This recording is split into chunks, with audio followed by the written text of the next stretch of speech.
Il était un roi démon impitoyable résolu à détruire l'humanité, mais un bébé humain finit par changer son cœur et il décide de l'adopter et de vivre sa vie comme un simple kidam dans le monde humain. L'histoire commence dans un village reculé du continent, où la jeune Alicia vit avec son père. Elle est pleine d'enthousiasme et de curiosité pour tout, et lorsqu'elle remarque que la carte du monde a estompé tout sauf Edzéa, elle interroge son père à ce sujet, qui décide de lui révéler les légendes de leur monde. Le continent d'Edzéa abrite 5 races humanoïdes, dont les humains ordinaires, les ogres, les peuples de la mer appelés Slaydon, une race de barbares appelée Benti, et les elfes au nez de chien appelés Aiden. Parmi ces 5 races, les Aiden sont connus pour leurs compétences en forge et en travail du métal, et seule leur famille royale connaît les secrets de la transformation d'un minerai rare appelé arcanite en arme. Les 5 espèces vivent ensemble en paix pour la plupart, mais leur monde se limite au continent d'Edzéa, car au-delà se trouve un territoire inexploré. Lieu rempli de bêtes magiques et de leurs rois, qui barrent la route aux humains. Il dit que les 4 seigneurs démons gardant chaque direction sont incroyablement forts, et qu'ils ont anéanti toutes les expéditions envoyées sur leur territoire. Alicia est déçue d'apprendre qu'ils devront vivre sur Edzéa pour toujours, mais son père lui dit que, selon une légende, un jour un héros parmi les héros utilisera une arme secrète qui lui sera donnée par le roi d'Aiden pour vaincre les 4 seigneurs démons et ouvrir le monde aux humains. Il lui dit que les seigneurs démons sont assez puissants pour déplacer des montagnes, et que la seule façon pour les humains de les combattre est d'utiliser les armes spéciales que seul le roi d'Aiden possède. Alicia est enthousiasmée en entendant cela, et dit qu'elle deviendra une héroïne et obtiendra les armes spéciales pour vaincre les seigneurs démons et rendre le monde beaucoup plus vaste. Plusieurs années plus tard, Alicia a tenu parole, et elle est maintenant l'une des 13 héros sélectionnés par le roi d'Aiden. Elle voyage en carrosse avec 6 autres héros, pensant que c'est enfin le moment pour elle de tenir sa promesse à son père. Les hommes dans la voiture se mettent à discuter de la rareté de voir autant de personnalités influentes réunies, et l'un d'eux souligne le caractère exceptionnel de la présence d'une héroïne. Il demande à Alicia d'où elle vient, mais elle ne répond pas. Soudain, un autre héros, Stéphane, intervient, demandant à tous de se préparer car il s'apprête à pénétrer en territoire ennemi. Les autres hommes sont agacés par l'attitude de leader de Stéphane, mais ne peuvent protester car il est le plus fort. Stéphane fait alors un clin d'œil à Alicia, ayant agi ainsi pour la soustraire à la conversation embarrassante, mais elle ne semble pas non plus l'apprécier. La voiture s'arrête brusquement et le conducteur annonce que la route est impraticable. Stéphane déclare s'y attendre et qu'ils devront poursuivre à pied. Un animal magique surgit alors et enlève le conducteur, forçant tout le monde à réagir. D'autres créatures magiques apparaissent et emportent le second conducteur et commencent à grignoter quelque chose. Les héros sortent de leur carrosse, et Stéphane leur indique de prendre position afin de pouvoir se diriger vers le sommet et affronter le seigneur démon sans aucune perte. Les héros utilisent leurs armes spéciales et les pouvoirs qu'elles leur confèrent pour combattre les bêtes magiques. Mais le seigneur du Sud, Clévatus, les observe de loin. Les héros continuent à combattre les monstres un par un, puis se dirigent vers la montagne Luna, où vit le roi démon Clèves. Ils aperçoivent le roi démon au sommet de la montagne, qui se transporte soudainement à leur emplacement sous la forme d'un éclair. Les héros sont impressionnés par le majestueux monstre qui rayonne une étrange aura dorée. Ils comprennent que Clèves est incroyablement puissant, mais Stéphane profite de ce moment et déclare que les 13 héros le vaincront grâce au pouvoir des armes du royaume de Aiden. Il ordonne à tout le monde de charger, mais soudain, il est frappé par quelque chose si rapidement que personne n'a même le temps de réagir. Stéphane heurte un rocher derrière lui, le laissant dans un état lamentable, tandis que le démon laisse son sang couler de sa queue. Les héros sont horrifiés par cette scène, et un homme se précipite pour se venger. Alicia tente de le prévenir, son instinct lui disant que quelque chose ne tourne pas rond, mais personne n'écoute une femme. L'homme au marteau bondit sur Clèves, mais est frappé par sa queue qui lui arrache la tête instantanément. Les autres héros paniquent et envisagent la retraite, ignorant que Clèves contrôle les ombres, et il envoie ses queues à travers les ombres des héros pour les poignarder par derrière. Alicia est la seule à remarquer cela, et elle prévient immédiatement tout le monde, leur disant de sauter continuellement pour s'éloigner de leurs ombres. Personne n'est assez rapide pour suivre ses instructions, mais tandis que les autres sont vaincus, Alicia esquive les attaques de Clèves et fonce sur lui. Clèves est impressionné par son sang-froid, mais contrairement à elle, les hommes sont une cause perdue. Il tente de combattre le démon directement, pour être vaincu en un instant par ses queues, et Clèves est curieux de comprendre leur présence. Durant sa longue vie, il n'a vu les humains que comme des insectes, et la dernière fois qu'il les a vus remonte à 1000 ans. Il s'interroge sur la manière dont des créatures aussi faibles que les humains peuvent se trouver là, tout en continuant à les maîtriser jusqu'à ce qu'Alicia soit la seule survivante. Elle esquive toutes les attaques du seigneur démon puis s'élance vers lui, le frappant de toute sa force, ne réussissant qu'à lui rayer une corne. Irritée, Clèves envoie une puissante rafale de vent qui blesse Alicia et met fin à ses espoirs. Le seigneur démon n'est cependant pas satisfait et décide de rendre visite aux humains pour comprendre pourquoi il cible ces terres. Il se rend à Hydrate, la capitale du royaume d'Aidon, où les forgerons travaillent sans relâche à la fabrication d'armes. Dès que Clèves atterrit sur une tour de guet, tout le monde panique et fuit pour se mettre à l'abri. Clèves se souvient que les héros ont parlé du roi d'Aidon qui leur a fourni des armes spéciales, et il comprend qu'il devrait avoir une conversation avec lui, en tant que roi lui-même. Entre-temps, les soldats chargés de la garde de la ville arrivent pour lutter contre lui, mais il ne leur prête aucune attention. Il pense simplement qu'il tuera tous ceux qui se trouveront sur son chemin jusqu'au roi, car c'est exactement ce que les héros ont fait sur son territoire. Les soldats ouvrent le feu, mais ils ne valent même pas son temps. Clèves les ignore simplement et se met à courir sur les toits, en direction du palais royal. Les gardes royaux se préparent également à l'affronter et sortent leurs armes les plus puissantes, mais leurs attaques sont trop lentes et trop faibles pour le contrer. Il détruit simplement les murs du château, et un messager court vers le roi pour l'informer de la situation. À en juger par les tremblements et les bruits assourdissants, le roi avait déjà deviné que les héros avaient échoué et que le seigneur démon était arrivé. Il dit que la puissance des armes qu'il avait données aux héros n'était peut-être pas suffisante, et qu'il a échoué à faire se réaliser la légende en son temps. Ses soldats lui conseillent de fuir, mais le roi refuse car il sait qu'il n'y a pas d'échappatoire face au seigneur démon. Il décide d'utiliser le temps qui lui reste pour sceller la forge au plus profond du palais. Car si cela est détruit, ils perdront leurs moyens de se défendre contre les bêtes magiques.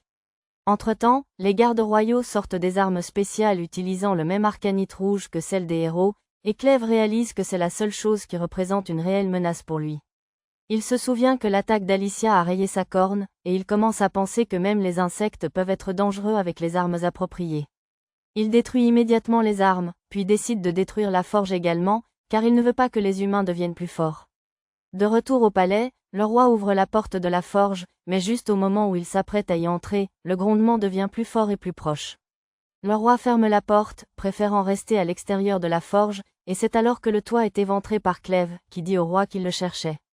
Le roi est choqué de le voir parler la langue humaine, et dit qu'une bête ne devrait pas utiliser leur langue. Clèves lui demande de faire attention à ses mots, car s'ils ne lui plaisent pas, il ne détruira pas seulement son royaume, mais toute l'humanité. Il demande au roi de lui décrire les humanoïdes qui vivent à Etsea et pourquoi ils continuent à venir sur son territoire alors qu'il les a repoussés à chaque fois. Le roi décide de se montrer inflexible et explique au démon que cette créature ne comprendrait pas ses raisons. Clèves balaie la remarque d'un revers de queue et décide d'exterminer les 5 races humanoïdes. Alors qu'il retourne à ses plans de lever une armée, il entend un bébé pleurer. Il ignore l'enfant au départ, mais la femme écrasée sous les décombres en tentant de le protéger le supplie d'arrêter. Elle lui demande de sauver l'enfant, et Clèves est stupéfait car personne de sensé ne lui demanderait une telle chose. Il répond simplement à la femme qu'il compte détruire l'humanité et qu'elle doit assumer sa mort pour avoir été humaine. La femme rétorque que les enfants ne choisissent ni leur lieu ni leur moment de naissance, et qu'il ne doit pas laisser l'enfant mourir simplement parce que les adultes ont lui faire du mal. Ces paroles obligent Clèves à se retourner, et il lui demande de prouver que l'enfant vaut la peine d'être sauvé. Elle lui répond qu'elle ne le peut pas car elle va mourir, mais que l'enfant, une fois adulte, prouvera lui-même sa valeur. Elle meurt sur ces mots, et Clèves décide finalement d'emporter le garçon avec lui. Il n'est pas vraiment convaincu par ce que la femme lui a dit, mais pour lui, la vie humaine est trop courte, et il pourrait profiter de cette occasion pour en observer une de près. De retour sur la montagne Luna, les bêtes magiques tentent de s'emparer du garçon, mais Clèves les fait fuir. Il commence déjà à être agacé par les pleurs incessants du bébé, et il utilise un peu de son pouvoir pour le fortifier, mais il sait que cela ne suffira pas. Il ne connaît rien aux humains, et il place le bébé près d'insectes mangeurs de déjections après qu'il se soit souillé. Le bébé se met à pleurer encore plus fort, et Clèves a l'impression d'avoir commis la plus grave erreur de sa vie en l'emmenant là. Cependant, en tant que roi des bêtes magiques, il ne peut pas revenir sur ses décisions simplement parce qu'il gêné. Il prévoit de veiller sur l'enfant, puis de décider si les humanoïdes valent la peine d'être sauvés, et le plus important pour le bon développement du bébé est une mère. Alicia se réveille bientôt d'un cauchemar où son père est tué par un chevalier menaçant, et elle ne sait même pas où elle se trouve. Dès qu'elle entend la voix de Clèves, elle se retourne et tente de dégainer son épée, mais il lui dit qu'il a jeté l'épée ainsi que ses compagnons au fond de la vallée. Il affirme qu'elle était la seule utile parmi eux, alors il a ranimé son corps en utilisant sa magie noire. Alicia ne comprend pas ce qu'il veut dire. Soudain, Elle remarque que sa jambe arrachée est rattachée à son corps, et elle réalise qu'elle est morte et qu'à présent elle n'est qu'un zombie animé par la magie du roi démon. Elle est complètement déboussolée, mais Clèves lui ordonne alors de se mettre au travail et de lui montrer ses seins. Alicia panique car elle ne s'attendait pas à ce que même le seigneur démon soit un pervers, mais il lui dit d'arrêter de tergiverser car le bébé a faim. Lorsqu'elle désobéit, Clèves utilise son pouvoir pour contrôler son corps malgré elle, et il oblige Alicia à se déshabiller, pour découvrir qu'elle ne peut pas produire de lait car elle est vierge. Alicia s'emporte contre Clèves de ne pas même le savoir, mais il l'insulte. Elle est bouleversée et lui demande de la tuer plutôt que de l'humilier ainsi. Mais Clèves la retient au sol, lui disant qu'aussi longtemps que son pouvoir circule en elle, elle ne peut pas mourir. Le bébé se met soudain à pleurer, et Clèves dit qu'il ne peut rien faire contre sa faim, même avec son pouvoir. Alicia lui demande pourquoi diable il a un bébé hyménien avec lui, et il lui répond qu'il veut voir l'enfant grandir et juger l'humanité à travers lui. Il dit à Alicia qu'elle va lui donner toutes les informations nécessaires pour élever un enfant, et la première chose qu'il lui demande est comment nourrir le bébé. Alicia ne peut pas désobéir à son ordre et dit qu'il doit trouver une nourrice pour le bébé, et que la plupart des gens en engagent une avec de l'argent. Clèves ne comprend pas le concept d'argent, alors Alicia lui dit qu'il peut engager qui il veut en échange de l'arcanite dispersé sur sa montagne, car il est incroyablement rare dans les régions habitées. Clèves décide d'aller engager une nourrice immédiatement, mais Alicia l'arrête, lui demandant s'il est stupide ou quoi. Elle lui dit que les gens vont paniquer dès qu'ils le verront, et qu'il peut oublier d'engager une nourrice. Elle lui propose de lui confier le bébé car elle peut trouver une nourrice pour lui, mais en réalité, elle prévoit de sauver le bébé du roi démon. Cependant, Clèves refuse de laisser l'enfant hors de sa vue, et pour résoudre le problème de son apparence, il utilise son immense mana et se transforme en une forme humanoïde. Alicia est horrifiée en voyant cela et Clèves lui explique qu'il a pris la forme de l'humain protégeant l'enfant en utilisant son pouvoir pour contrôler les ombres. Elle lui dit de faire quelque chose pour ses queues aussi, et Clèves les envoie dans son ombre, mais il ne cache pas sa corne. Il décide ensuite de nommer l'enfant Luna d'après la montagne qui est son foyer, et dit à Alicia de le conduire auprès d'une nourrice.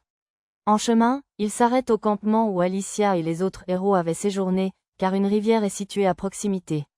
Il demande à Alicia de laver Luna avec soin et insiste sur les détails. Elle est agacée, mais aussi surprise qu'un seigneur démon puisse avoir des troubles obsessionnels compulsifs. Une fois le bébé lavé, Clèves demande à Alicia de se laver, car elle est couverte de sang et de boue, ce qui n'est pas bon pour le bébé. Il lui donne également le tissu dans lequel Luna était enveloppée, et une fois qu'Alicia en a nettoyé les taches, elle découvre les armoiries de la famille royale Hayden. Elle panique en réalisant que Luna est en fait issue de la famille royale Hayden, mais ignore comment Clèves l'a obtenue. Elle le confronte immédiatement, lui demandant comment il a pu enlever un membre de la famille royale, mais Clèves lui explique que Luna lui a été confiée. Alicia ne le croit pas, mais Clèves lui raconte comment une femme blessée lui a demandé de prendre le bébé après qu'il eut détruit le palais royal et... Là, Alicia panique en entendant cela et dit que tout le monde cherchera l'enfant car seule la famille royale de Hayden connaît les secrets pour transformer l'arcanite en arme. Cependant, elle réalise rapidement qu'elle en a dit trop, car après avoir connu le véritable héritage de l'enfant, Clèves décide d'en faire le roi fantoche de Hayden et de l'utiliser pour contrôler le royaume dans l'ombre. Alicia comprend son erreur, mais elle est certaine que Clèves est obsédée par Luna pour une raison quelconque. Elle pense que si quelqu'un fait du mal à Luna, Clèves pourrait perdre le contrôle et détruire toute l'humanité, et elle l'empêchera à tout prix car c'est sa dernière mission en tant que héroïne. Tous deux atteignent bientôt un territoire habité et sont immédiatement pris en embuscade par des bandits. Alicia tente de prévenir Clèves, mais il est trop tard, et il reçoit un violent coup d'un bandit. Alicia réalise que les bandits vont mourir, mais soudainement, Clèves s'effondre et se met à saigner abondamment. Alicia n'en croit pas ses yeux et se met à crier, alors un autre bandit la frappe à l'arrière de la tête pour la mettre hors de combat. Bientôt, le roulement du chariot des bandits réveille Alicia, et elle est surprise de constater qu'elle a été capturée avec Clèves. Elle lui demande comment il peut rester aussi calme dans une telle situation, mais Clèves lui répond que Luna est en sécurité, même s'il a beaucoup pleuré jusqu'à présent. Alicia rampe vers Clèves, lui demandant comment il a pu être assommé d'un seul coup par le bandit. Elle lui demande s'il est devenu aussi faible qu'un humain après avoir pris cette forme, et Clèves lui répond que ce n'est pas le cas. Il a simplement été très surpris de la fragilité du corps humain, alors il est tombé et a décidé de jouer le jeu. Alicia lui demande pourquoi il ne s'enfuit pas maintenant, et Clèves répond que tant qu'il fera de Luna le roi de Hayden, il compte cacher sa véritable identité. De plus, il veut aussi voir cet aspect de la nature humaine. Il demande à Alicia d'expliquer ce qui se passe, et pourquoi ces personnes blessées sont transportées comme des bagages, et elle lui répond qu'elles ont toutes été attaquées par les bandits, et qu'elles seront probablement vendues comme esclaves. Clève lui demande combien les bandits sont forts, et elle répond qu'ils sont assez robustes pour des humains, mais qu'ils n'hésitent pas à employer des moyens peu orthodoxes, ce qui en fait un adversaire désagréable. Elle lui demande de ne pas se faire une idée de l'humanité sur la base de ces bandits, mais cela le rend encore plus curieux. Bientôt, ils arrivent à une mine profonde où les bandits ordonnent à leurs prisonniers de sortir. Ils séparent les hommes et les femmes, et lorsqu'un homme tente de s'enfuir, un bandit le neutralise d'un coup de poignard dans le dos. Le bandit chauve déclare alors qu'ils sont les corbeaux, et que quiconque tente de s'échapper ou de désobéir sera puni. Il demande ensuite à tout le monde d'avancer, mais il appelle Alicia à le rejoindre car il a des projets pour elle. Clève la regarde s'éloigner, lorsqu'une femme blonde et insolente l'appelle vers sa cabane. Elle n'est pas ravie de voir qu'il a amené un enfant et appelle une autre captive, Nell, qui est encore moins avenante. La femme, maladroite, trébuche, laissant tomber les draps qu'elle porte, et la jeune fille blonde, Carmel, la réprimande. Elle dit ensuite à Nell qu'une de leurs nouvelles protégées a un enfant, et qu'il est de son devoir de s'occuper des enfants. Dès que Nell voit Luna, ses yeux s'illuminent. D'un autre côté, le bandit chauve emmène Alicia au bureau d'un autre bandit nommé Vrac, qui est actuellement le chef temporaire des bandits. Les bandits, cependant, refusent de le reconnaître comme leur chef, et ils menacent de lâcher sa bête noire sur eux s'ils ne lui obéissent pas. Les hommes ont peur car ils sont confrontés à un troll qui, pour une raison quelconque, obéit à Vrac et communique bien avec lui. Vrac se tourne alors vers le sac d'Arcanite et Alicia, disant qu'il a entendu dire qu'elle l'avait obtenu de la montagne Luna, qui est le bastion du seigneur des ténèbres Clévatès. Il connaît les 13 héros partis de Haydon pour combattre Clévatès, et il sait aussi que l'une d'entre eux était une femme. Alicia essaie d'éviter son regard, mais Vrac est déjà sûr qu'elle est l'héroïne, car elle est terriblement calme dans une situation comme celle-ci, et elle n'a pas encore montré elle-même devant son troll familier. Vrac lui explique alors qu'après l'échec des héros, Clévatès a attaqué la capitale royale d'Haydon et détruit le château. Il dit que c'est la meilleure nouvelle pour leur bande de bandits, puis dégaine son couteau à la lame rouge. Alicia est choquée de voir cela car seules les armes spéciales forgées en arcanite ont des lames rouges, et seuls les royaux d'Haydon peuvent les créer. Vrac lui dit qu'il a entendu parler de ces armes légendaires aux pouvoirs spéciaux qui augmentent la force de leurs porteurs, mais que la sienne n'est pas authentique. Alicia est surprise, et il lui explique qu'il ne vend pas seulement des esclaves, mais aussi de fausses armes magiques, et que la plupart des gens sont trop crédules pour faire la différence. Vrac commence alors à expliquer la loi de l'offre et de la demande à Alicia, disant que si les rumeurs sur la mort de la famille royale d'Haydon sont vraies, cela signifie que ces armes magiques ne peuvent plus être créées, ce qui augmente considérablement la valeur des armes déjà existantes. Les armes les plus précieuses seraient celles que les héros transportaient, mais comme les héros meurent au plus profond des territoires inexplorés, ils ne peuvent pas les récupérer. Cependant, maintenant qu'ils ont un héros vivant avec eux, Vrac est sûr de pouvoir trouver les armes et les vendre à prix fort. Il demande à Alicia où elle se trouve, mais elle refuse de parler, et il décide de la laisser se taire pour le moment car il l'emmènera demain au mont Luna pour trouver les armes. Les autres bandits disent qu'ils peuvent l'utiliser pour chercher leur autre objectif, mais Vrac leur répond qu'elle est trop précieuse pour risquer sa vie, et que les autres prisonniers suffisent. Il dit ensuite aux bandits de faire ce qu'ils veulent avec Alicia s'ils le souhaitent, et il commence à envisager de l'appeler « patron » après tout. D'un autre côté, Clève travaille au restaurant tenu par Carmel, la blonde. Ses seuls clients sont les bandits qu'elle sert de plusieurs manières, et le devoir de Nell est d'allaiter Luna car sa poitrine est plus généreuse que son encre. Les bandits lui donnent sans cesse des ordres et la frappent pour sa lenteur, et la timide Nell encaisse tout sans se plaindre. Pendant ce temps, Clève travaille comme serveur, servant quiconque l'appelle, et Carmel pense qu'il serait dommage de se séparer d'un bon travailleur comme lui. Cependant, elle le trouve aussi étrangement intense, voire inquiétant. À ce moment-là, un homme fait trébucher Nell alors qu'elle porte des bouteilles de rhum, les faisant tomber et se briser. Il l'accuse de maladresse et la traîne dehors avec son ami, prétextant qu'elle doit être réprimandée. Clève observe cela avec curiosité tandis que des individus rient du comportement des deux hommes qui ont emmené Nell. Ces derniers réprimandent Nell sévèrement, la faisant pleurer, avant de lui dire de ne plus renverser d'alcool. Elle essuie ses larmes car elle doit s'occuper de son bébé. Entre-temps, les deux hommes continuent de se moquer d'elle pour sa maladresse, avant de se sentir soudainement pris de vertige. Instantanément, ils toussent du sang, s'effondrent et sont absorbés par l'ombre de Clève. Bientôt, Nell ressort, et Clève lui dit qu'il désire pour lui parler. Alors qu'elle allaite Luna, Clève demande à Nell de lui expliquer exactement ses liens avec les bandits.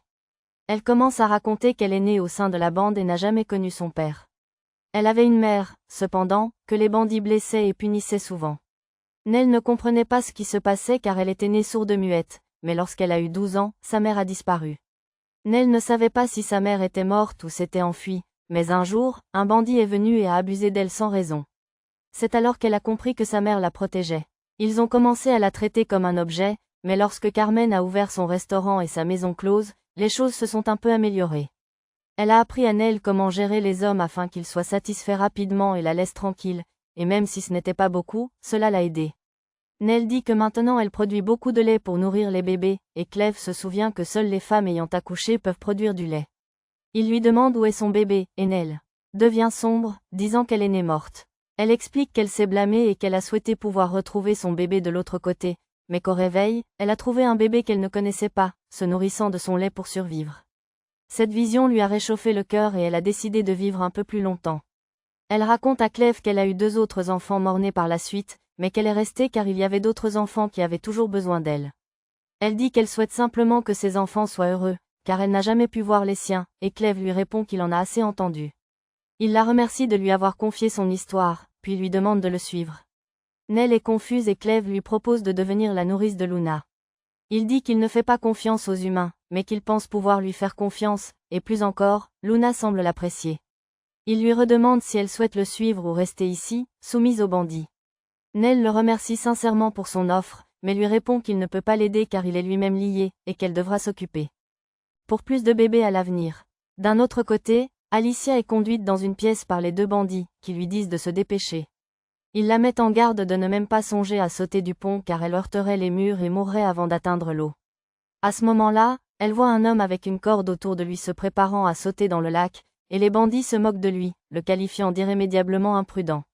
Alicia est curieuse et, heureusement, les bandits aiment parler. Ils lui disent qu'elle a dû entendre parler de la guerre du cordon héroïque, et tout lui devient soudain clair. Elle a entendu dire que le héros de la guerre du cordon héroïque avait visité une mine d'arcanite avant sa mort et y avait perdu son arme. Alors, l'homme au bord de l'eau prend un crochet et saute dans le lac, demandant aux bandits de tenir leur promesse et de libérer sa femme et lui s'il réussit à trouver l'arme. Alicia lui crie de s'arrêter car il ne trouvera pas l'arme et, plus importante encore, il y a des créatures dangereuses dans l'eau. Cependant, son avertissement est trop tard car les poissons monstrueux dévoraient le pauvre homme sous les yeux de sa femme. Les bandits rient de lui et Alicia réalise qu'ils n'ont jamais eu l'intention de le libérer, même s'ils réussissaient.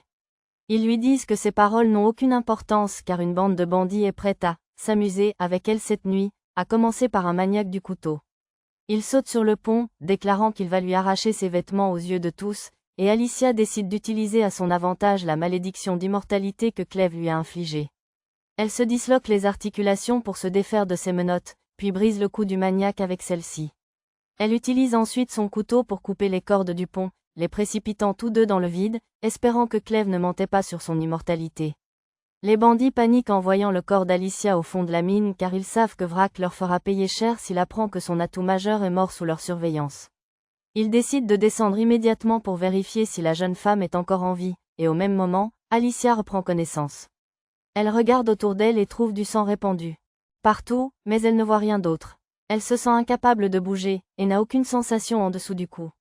Elle n'est même pas soulagée d'être en vie, car elle aurait préféré la mort à cet état végétatif. Elle essaye de forcer son corps à bouger avant l'arrivée des bandits et soudain, son sang s'élève dans l'air, prenant la forme d'un petit Cleve, qui lui dit qu'elle a perdu trop de sang pour agir. Alicia est choquée de le voir et lui demande pourquoi diable il ressemble à un chiot. Cleve répond que sa taille et sa forme dépendent de la quantité de pouvoir magique, et que sa taille actuelle reflète la quantité de magie qu'il a mise en elle pour la maintenir en vie. Il explique que si elle perd toute cette énergie, elle mourra, mais tant qu'il la juge précieuse, il continuera à lui injecter de la magie pour qu'elle vive. Alicia lui demande pourquoi il ne lui donne pas de magie pour restaurer son corps, puis se demande s'il a décidé qu'elle était sans valeur. Cependant, Cleve dit qu'il veut lui poser une question avant toute chose. Il dit à Alicia qu'il a trouvé la nourrice idéale pour Luna et lui parle de Nell. Malgré le fait d'être un seigneur démon qui est l'humanité, Cleve trouve que Nell est très maltraitée, et qu'elle accepterait volontiers de travailler pour lui. Il est perplexe quant à son refus sans même y réfléchir, et demande à Alicia de lui donner son avis en tant qu'humaine. Alicia lui explique que Nell a probablement refusé car elle le considère comme un enfant, un sujet sans réel pouvoir. Les bandits ne laissent personne partir une fois qu'ils les ont capturés, et Nell ne pense pas pouvoir leur échapper. Cleve comprend maintenant le raisonnement de Nell, et il demande à Alicia ce qu'il devrait faire. Elle suggère immédiatement que la solution la plus simple à ces problèmes est de défaire les bandits, car une fois que Nell verra que personne ne viendra la chercher, elle acceptera sa proposition. Elle pousse Cleve à agir vite, affirmant qu'il n'aura aucun problème car il est largement surpuissant. Cependant, Cleve refuse d'agir avec autant de violence car il ne veut pas révéler qu'il a quitté la montagne. Il veut garder son identité secrète, mais il souhaite tout de même que les bandits disparaissent. Il a alors une idée soudaine et demande à Alicia de les vaincre à sa place. Alicia est choquée d'entendre cela, mais Cleve pense que, puisqu'elle est l'héroïne, personne ne sera surpris si elle élimine un ou deux groupes de bandits. Alicia essaie de lui expliquer que les choses ne fonctionnent pas comme ça, mais Cleve ne l'écoute pas et lui transmet toute la force vitale, avec un peu de sa magie. Alicia crie de douleur tandis que la magie commence à réparer son corps et les bandits arrivent. Ils sont surpris de voir Alicia sur pied, mais plus encore par ses mouvements de danse étranges. Après une performance qui aurait pu lui valoir l'or olympique de breakdance, Alicia pousse un cri puissant, effrayant les bandits. Alors qu'elle essaie encore de gérer la douleur de la remise en place de ses os, les bandits commencent à voir la considérant comme une sorte de monstre. Malgré leur peur intense, ils décident de combattre et de maîtriser Alicia, car ils doivent simplement la garder en vie jusqu'à ce qu'ils apprennent l'emplacement des 13 armes. Leur chef ordonne aux autres bandits de lui sectionner les bras si nécessaire, car ils doivent absolument la capturer. L'un des bandits, trop enthousiaste, se précipite sur elle, pensant qu'elle doit être faible parce que c'est une femme, mais Alicia est prête à leur montrer à qui ils ont affaire. Elle reste immobile pendant que le bandit attaque sa main gauche, encaissant volontairement le coup de son épée. L'épée se plante dans son bras, puis Alicia le frappe et le repousse. Le bandeau de l'œil du bandit tombe également, et elle décide de le voler ainsi que son épée. Elle porte le bandeau et demande à Cleve si elle doit simplement éliminer ces individus, car cela serait assez facile. Pendant ce temps, Cleve ramène Luna vers son berceau. Il assure au bébé qu'Alicia sera en sécurité car elle a été la première humaine à lui faire une blessure sur sa corne. Il décide de convaincre Nell de le rejoindre. Alicia s'occupe des bandits, et simultanément, Nell arrive au bar où Carmel l'attend. Elle la réprimande pour avoir mis du temps à satisfaire les deux hommes, mais Nell explique qu'elle nourrissait le bébé. Carmel se calme un peu en entendant cela et lui dit de reprendre le nettoyage, mais remarque alors que Nell est d'une humeur étrangement bonne. Carmel lui demande si quelque chose de positif s'est passé, mais Nell lui propose en échange de lui parler du monde extérieur. L'humeur de Carmel change brusquement et elle répond qu'elle n'a pas de bons souvenirs du monde extérieur. Elle demande ensuite à Nell pourquoi elle est si curieuse, et Nell répond qu'une personne lui a proposé de partir avec lui et Vrac, qui passait par là. Carmel est très surprise et donne une claque à Nell avant de lui demander de reprendre ses esprits. Elle dit qu'elles ne peuvent pas partir de cet endroit car c'est le fond du trou, mais Vrac arrive alors, désirant en savoir plus sur ce que Nell a dit. Il lui demande de venir avec lui et Carmel panique, réalisant ses intentions, mais elle ne peut l'empêcher car cela la mettrait en danger. Carmel a une crise de colère une fois la pièce vide, se demandant comment diable ils vont nourrir les bébés sans Nell. Cleve arrive alors avec Luna, et en le voyant, Carmel lui explique qu'ils n'ont plus de lait car Nell est partie pour de bon. Cleve est intriguée et utilise son regard intimidant pour la forcer à tout révéler. Pendant ce temps, Vrac conduit Nell dans un petit tunnel, et elle est prise de panique en voyant un crâne par terre, mais Vrac lui assure que c'est celui d'un rat, puis il souffle la bougie. Nell a peur du noir, et lorsque Vrac rallume la bougie, son troll familier se trouve juste derrière la pauvre femme. Elle est pétrifiée en voyant le monstre baveux, et Vrac lui explique qu'avant d'être un bandit, il était chercheur et a mis au point un médicament magique, utilisant de l'arcanite, capable de contrôler les bêtes obscures. Il ordonne à son troll familier pour la dévorer car elle avait osé rêver de quitter cet endroit, et Nell tente de s'enfuir, se demandant si les choses auraient été différentes si elle avait pris la main de Cleve plus tôt. Juste alors, elle voit Cleve et Luna devant elle, et s'excuse auprès de l'enfant car elle ne pourra plus le nourrir. Cleve ne peut que regarder le troll dévorer Nell entièrement et Luna se met à pleurer. Cleve lui dit qu'il n'y a pas lieu de pleurer car manger et être mangé est le cycle de la vie. Il pense qu'il est le seul responsable de ne pas être arrivé à temps et d'avoir laissé Nell mourir, mais décide ensuite de passer aux choses plus importantes. Il se tourne vers le troll soumis, demandant pourquoi il est commandé par un simple humain. Vrac est assez surpris de voir l'enfant parler avec tant d'assurance à son troll, mais il pense que cela n'a pas d'importance. Il ordonne au troll de le dévorer, mais à son grand étonnement, le troll est figé par la peur. Il se met soudainement à piétiner le sol et vomit Nell, blessée, à cause d'une crise de panique, et Cleve réalise que la femme est à peine vivant. Il utilise immédiatement ses pouvoirs pour neutraliser l'acide gastrique du troll, puis place Luna à côté de Nell. Il dit à Luna de réconforter Nell qui est mourante, car seule une bébé peut le faire. Luna ne semble même pas comprendre ce qu'il veut dire, mais Cleve les envoie dans un endroit sûr. Pendant ce temps, Vrak essaie de comprendre ce qui ne va pas avec le troll et comment il a pu avoir peur d'un simple garçon. Lorsqu'il se retourne, il est choqué de voir Nell disparue, mais Clèves est toujours là, le fixant intensément. Vrak l'accuse d'être un magicien, mais Clèves ne comprend même pas de quoi il parle. Vrak déclare qu'aucun jeune magicien ne peut vaincre un vétéran comme lui, car c'est sa génération qui a posé les fondations de la magie. Il décide de montrer ses véritables capacités à Clèves et sort un tube à essai contenant une poudre rouge. Il dit qu'il a créé cette poudre à base d'arcanite, de diverses herbes médicinales et de poudre d'asticot, qui lui permet de contrôler les trolls femelles à volonté. Il met un peu de poudre dans la lanterne, créant une épaisse fumée rouge. Une fumée qui dissipe instantanément la peur du troll et le force à attaquer Clèves, lui aussi surpris par cette étrange fumée.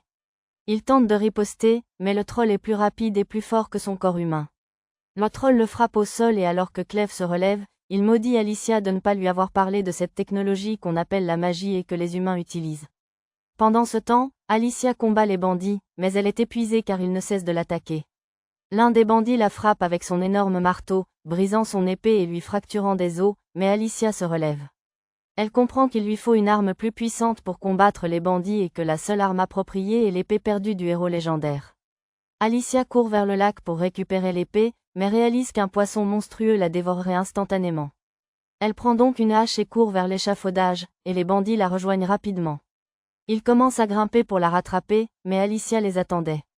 Elle lance coupe la corde soutenant l'échafaudage, et toute la structure s'effondre. Les bandits tombent dans le lac et sont rapidement submergés par les créatures qui y vivent, mais Alicia se cache dans un tonneau, descendant silencieusement vers le fond du lac où repose l'épée légendaire.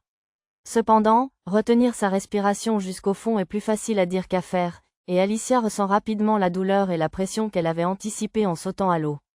La pression engourdit ses sens tandis que son corps se crispe, manquant d'oxygène. Elle sait qu'elle ne mourra pas même si elle suffoque ici, mais il lui faut beaucoup d'efforts pour empêcher son corps de réagir instinctivement et de tenter de remonter à la surface. Après quelques minutes, elle touche enfin le fond et sort du tonneau. Elle aperçoit le reflet rougeoyant de l'épée magique au loin et nage immédiatement vers elle, bien que son corps lui semble trop lourd. Alicia sait qu'en obtenant l'épée, elle deviendra beaucoup plus puissante et que remonter à la surface sera facile, mais juste au moment où elle s'apprête à la saisir, un œil rouge géant apparaît devant elle. Ce n'est qu'alors qu'Alicia réalise qu'elle n'est pas au fond du lac, mais sur le dos d'un monstre gigantesque qui vient de la remarquer. Le monstre se dresse, la projetant avec le courant d'eau, et Alicia comprend que cette bête est la raison pour laquelle le héros légendaire a péri ici. Cependant, elle se concentre rapidement sur l'épée et tente de la saisir, mais le monstre géant ouvre alors sa gueule pour l'engloutir. Alicia ne peut résister à l'aspiration, mais heureusement, elle attrape l'épée juste au moment où le monstre l'avale. Son bras se coince entre les mâchoires du monstre, mais grâce à la puissance de vision surgie du passé, elle déploie toute sa force, brisant la mâchoire du monstre. Libérée, elle fixe l'œil du monstre tout en libérant la puissance de l'épée magique. Elle brandit alors rapidement l'épée et utilise son pouvoir de manipulation de l'eau pour se propulser à grande vitesse. Le monstre géant la poursuit et Alicia a encore du mal à croire qu'il existe quelque chose de plus grand qu'une maison. Elle pense que ce doit être l'un des anciens, de sombres créatures ayant vécu des milliers d'années. Ils restent généralement en sommeil dans des régions inaccessibles du continent, mais celui-ci a été réveillé par la création d'une mine d'arcanite. Alors qu'elle réfléchit à cela, elle s'approche de la surface, mais le plus petit monstre la remarque aussi. Alicia comprend qu'elle a besoin d'oxygène pour avoir une chance de victoire, mais les monstres aquatiques sont juste au-dessus d'elle. Elle se propulse grâce à un coup d'épée, puis tranche un monstre avant de sauter hors de l'eau. Les bandits sont étonnés de la voir vivante, mais alors qu'Alicia reprend son souffle, le monstre gigantesque sort également de l'eau. Les bandits paniquent à sa vue, et le monstre se met à attaquer tout le monde avec ses tentacules. Alicia ne peut qu'esquiver et reculer car ses attaques sont superficielles face au monstre géant. Elle réalise qu'un seul héros ne peut pas combattre un ancien, mais heureusement, il tue et dévore tous les bandits. Ce qui reste devient un festin pour le poisson monstre et Alicia pense avoir terminé son travail. Soudain, elle entend la voix de Clèves et tente de le trouver, mais il lui dit qu'il communique par télépathie. Il lui explique qu'il ne voit pas clairement, mais que, vu le sang partout, il est sûr qu'elle a réussi. Alicia se met à lui crier dessus car il aurait dû l'aider, voyant ses difficultés, mais Clèves répond qu'il a ses propres problèmes à gérer. Alicia ne comprend pas ce qui peut préoccuper un seigneur démon, et Clèves lui explique qu'il fait face à une technique inconnue et que son corps humain est plus faible qu'il ne le pensait. Il ajoute qu'elle lui a caché l'existence de la magie, et qu'à son retour, il la punira. Cependant, il a déjà vaincu le troll endoctriné et se contente actuellement de récupérer de l'énergie. Pendant ce temps, Vrak fuit, pensant que Clèves est un magicien extraordinaire ayant vaincu son troll familier d'un seul coup. Soudain, il tombe sur le corps sans vie de Nell, Luna pleurant à côté. Et la vue de l'enfant lui donne une idée pour gagner, même dans cette situation désespérée. D'un autre côté, Alicia accourt vers Clèves après avoir reçu ses ordres, et remarque immédiatement l'étrange fumée dans l'air. Clèves remarque également l'épée qu'elle a maintenant cachée sous un tissu, et elle lui dit qu'elle ne va pas la jeter car elle a risqué sa vie pour l'obtenir. Clèves se soucie peu de l'épée car il est préoccupé par la fumée cramoisie. Il dit à Alicia que cela ne semble pas affecter les animaux et les humains normaux, mais que cela perturbe vraiment ses sens de seigneur démon. Il ne sent rien et a des bourdonnements dans les oreilles, et il n'aime pas cette sensation. Il dit qu'il pourrait tout faire disparaître s'il reprenait sa véritable forme, mais qu'il ne peut pas prendre ce risque sans savoir où se trouve Luna. Alicia panique en apprenant que Luna n'est pas avec Clèves, mais il lui dit qu'elle ne doit pas être loin. Il l'interroge ensuite sur la magie et Alicia répond que seules certaines personnes la pratiquent en libérant la puissance cachée de l'arcanite. Elle dit qu'elle ne peut pas utiliser la magie même si elle en connaît un peu. Et Clèves la traite d'inutile. Alicia s'offense et le maudit, mais Clèves décide de chercher Luna et Nell, pensant qu'il y a un risque qu'elle soit blessée. Un frisson parcourt l'échine d'Alicia en entendant cela, et elle demande à Clèves ce qu'il fera si Luna est blessée. Il répond froidement qu'il perdra tout intérêt pour l'humanité, et Alicia réalise que ce sera le pire des scénarios. Elle décide de trouver Luna au plus vite pour protéger l'humanité de Clèves, et trouve rapidement une trace de sang. Elle demande à Clèves si Nell saignait et il confirme. Alicia dit que soit elle rampe, soit quelqu'un la traîne, mais qu'elle ne pourra pas aller loin dans les deux cas, il faut donc qu'il se dépêche. Il s'avère que Nell n'est pas encore morte, et elle s'accroche à Vrak de toutes ses forces pour protéger Luna, même à l'article de la mort. Il la maudit et la frappe en lui ordonnant de lâcher prise, mais Nell s'accroche obstinément. Vrak veut se débarrasser d'elle et s'enfuir avec Luna.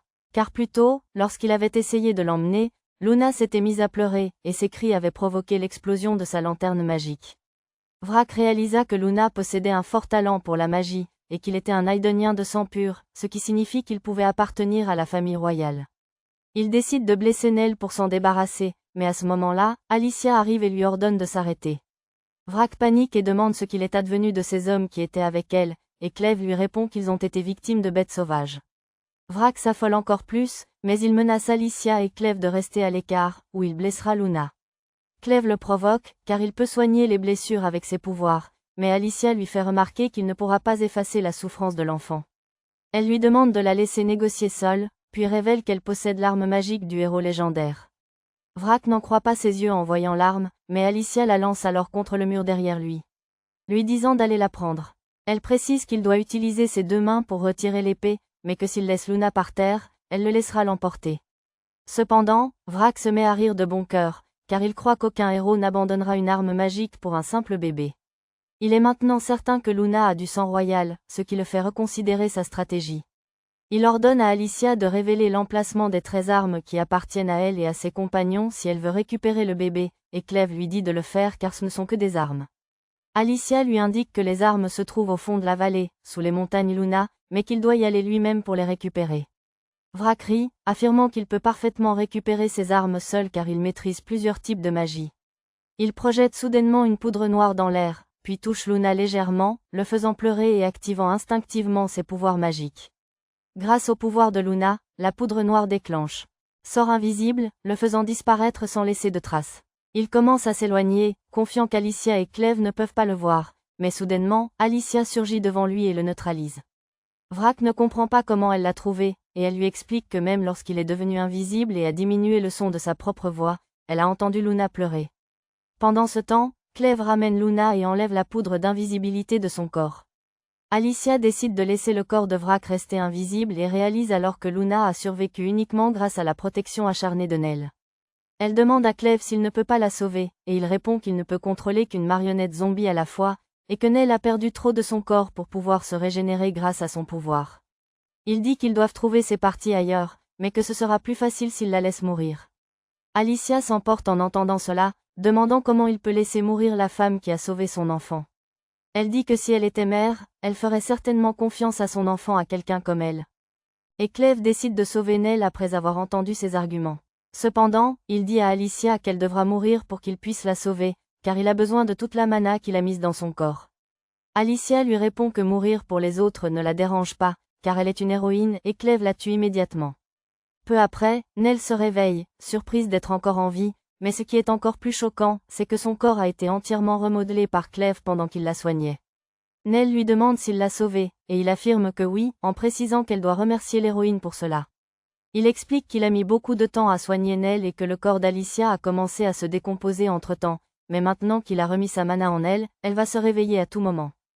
Quelques secondes plus tard, Alicia se réveille en commençant une chorégraphie, et la première chose qu'elle cherche est son épée. Clèves dit à Nell qu'elle est née de nouveau, et que son nouveau nom est Nellaru. Il lui remet Luna, en précisant qu'à partir de maintenant, elle viendra avec eux, et Nell est plus que ravie. Accepter son offre cette fois. Le lendemain, Clèves décide de confisquer l'épée magique d'Alicia, lui disant qu'elle attire trop l'attention. Son ombre engloutit l'épée, et Alicia est dévastée, mais il lui assure qu'il la lui rendra quand elle en aura besoin, et qu'elle devrait donc être reconnaissante qu'il ne la jette pas simplement. Just then, Nell arrive, disant à Clèves qu'il utilise des sorts très étranges. Il lui demande si elle a fait ses bagages pour leur voyage, et elle lui montre avec joie qu'elle a tout, et même de nouveaux vêtements pour Luna. Alicia est surprise et demande à Nell si les bagages ne sont pas trop lourds pour elle, mais la jeune fille répond que c'est assez léger. Alicia se demande si Clèves a remplacé certaines de ses parties du corps par celles des bandits pour lui donner plus de force. Soudain, Nell propose de porter son épée et son armure aussi si elle le souhaite, mais Alicia lui dit qu'elle n'a plus son épée. Nell se souvient que Carmel lui a un jour raconté que Vrac gardait beaucoup de bonnes choses dans son bureau, et Alicia supplie immédiatement. Clèves accepte de lui laisser une épée. Il consent car elle est assez impuissante sans armes et Alicia se précipite immédiatement vers le bureau des bandits. Pendant ce temps, Clèves et Nell se dirigent vers la porte, et il lui demande si le départ de cet endroit lui procure une certaine nostalgie. Nell répond qu'elle n'a pas de bons souvenirs de cet endroit, mais c'est là qu'elle a vécu avec sa mère, et le voir vide la rend un peu triste. Elle dit que Carmel est la seule personne qu'elle souhaite voir avant de partir, mais cela serait trop suspect avec son apparence actuelle. La curiosité de Clèves concernant Carmel est piquée lorsque soudain, un homme s'élance sur lui du ciel, annonçant avoir trouvé celui qui utilise la magie étrange. Entre-temps, Alicia atteint le bureau de Vrac et commence à fouiller son bureau. Elle prend son argent puis trouve une armure de cuir sur son bureau. Elle est dégoûtée en pensant à ce que cette armure a pu subir, mais elle la jugera tout de même utile pour sa protection au combat, aussi la revêt-elle avant de trouver une bonne épée. Cependant, juste au moment où elle s'apprête à revenir, Clèves défonce le mur à côté d'elle. Alicia panique en le voyant et demande ce qui se passe, mais il ne peut que maudire la faiblesse de son corps actuel. L'agresseur arrive alors et Alicia comprend immédiatement qu'il est très fort. Elle se prépare à le combattre, mais il l'attaque le premier. Elle esquive son coup de pied, mais se blesse légèrement au visage, ce qui lui fait réaliser qu'il n'est pas ordinaire. L'homme réalise aussi sa force et continue de la frapper de coups de pied en l'air, la repoussant. Cela ne suffit pas à vaincre Alicia, alors il prend ses distances avant d'utiliser une puissante attaque sonique qui la projette à travers le toit. Il sort pour l'achever, mais la prévient qu'il ne s'intéresse qu'aux magiciens.